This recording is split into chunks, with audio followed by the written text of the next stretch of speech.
Hello, fellow duelists! Today we're going to be taking a look at the Megatins and the top cards that you will find yourself wanting to acquire from these things. So show some love. Fake Robbie's here to show a little bit of enthusiasm for this, so make sure that you show some love on the video. Didn't I just say that? Yeah, show some love on the video. Comment, like, subscribe for more. Let's dig on into this, shall we?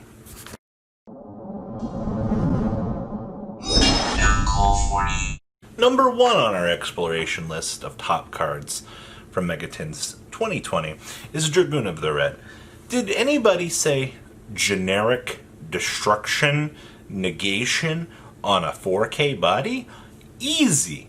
100% splashable, and it will be putting your opponents in a bind. I do think that this card is going to, well, obviously it warps the metagame in a very unfair way, but your Subterror Numeron deck just got a little bit better stun players. So it's not exactly budget friendly at the moment, coming in with a $45 price tag to a $40 price tag, depending elsewhere, maybe $38 if you know where you're looking. But this card will really put the hurt on your opponent. And by put the hurt on your opponent, I mean make your opponent not want to play the game with you anymore. So, card is going to be really good for future decks. Number 2 on our top 10 here is going to go to Apollousa. Budget friendly, by the way. This former $100 card coming down to the ranks to be more splashable. Now, at a price tag of about $20, give or take a little bit here, you will get the ability to play the rank 4 in your deck with generic monster negates. And I do think that a lot of players are going to be looking forward to having this card be an easier printing, just because they can play combo decks now. Easier accessibility to these negate 5 or negate 3, so that most of the time you're making Apollousa, it's going to be a negate 3. Sometimes you'll see a negate 2, rarely will you see a negate 4. It really depends on how your board's setting up, but easier means to have access to negates. And like I said, just having this card available and easier to get printing means that ding ding ding ding ding ding, easier to play in combo build. Number 3 on our list here is going to go to the Pot of Extravagance. This is officially, what, the 4th printing of the card? 3rd printing of the card? 3rd, 4th? I don't know. Either way, every Pot of Extravagance reprint we get, this card becomes way more affordable to the player base. And the big thing that I want to say here in the same category as Apollousa, between this and the reprint, Pot of Extravagance. We lost my train of thought there. Okay, so the fact that you have more generic draw power available to you, there's nothing else to really say about this. The more decks that you can play, honestly, seeing Altergeist being available for a more budget aspect is going to be really nice.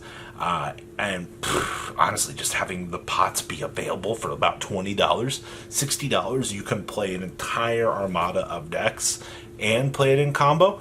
I'll take that every single time. So good value. Alright, number 4 on the list is going to go to the Borreload Savage, and this is where my train of thought went earlier. Basically, this and Apollousa in combination with easier to go deck building. Alright, Borreload Savage and Apollousa allows you to play the expensive combo pieces that we've been needing for a while to be cheaper. The main reason why combo is doing so good is Apollousa was $80. You know, puts 3-4 negates on the field. You come on over here, Borreload Savage. You're putting this multiple negator on the field. Also, it's a synchro monster, so it's incredibly easy to summon. You know, you're paying for this ease of access and the security of playing Yu-Gi-Oh! It ensures that, hey, you know what? I can play the game. Alright, players love their security. That's why players eat up negates. It's actually really cool.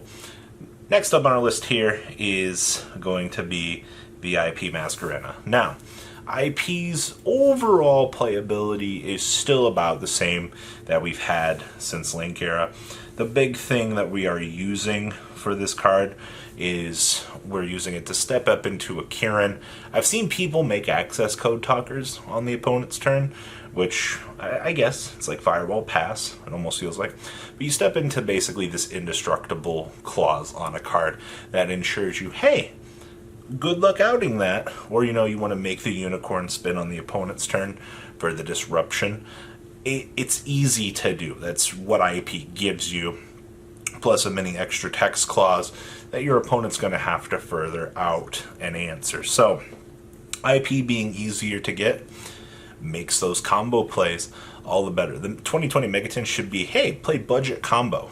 That's literally what this set is. Next up on our list is Starliege Seyfort. Now, interesting enough with this, I am expecting this card to get another reprint come a certain structure deck later on here in the month.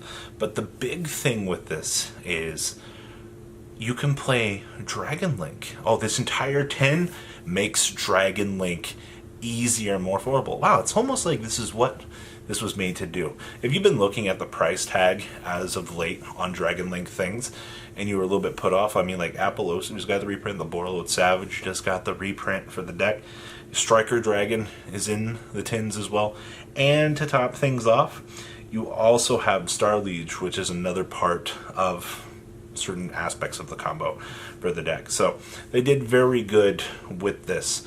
Once again, 2020, cheap combo playability until you need to break the board, and then you're like, where the lightning storms at? Next up on our list here is Avermax. Now, if you guys haven't been paying attention, Avermax's overall playability has kind of gone down a little bit. Alright, I'm not going to lie. But he's still very good. You make it through an IP Masquerena, your opponent's going to be looking at you going, how am I supposed to out that card? And then you got to call in the Kaiju to do it. But cheaper Link Monster availability. This card was only at $26. At its time, it wasn't necessarily the hardest thing to get, but now players are going to have another opportunity to get this wrapped up with a cheaper IP Masquerena, by the way. Not only do you get the Avermax itself, you also get the card that helped bust this card to a degree. So, players, I hope that you're really looking forward to, getting borderline $10 Avermaxes once again for combo decks. By the way, this card's broken at Mekk-Knights. Seen this card way too much. Next up on our list here is cheap Mystic Mines and a high rarity. Mystic Mine is the degenerate cornerstone of the game, and I cry every time.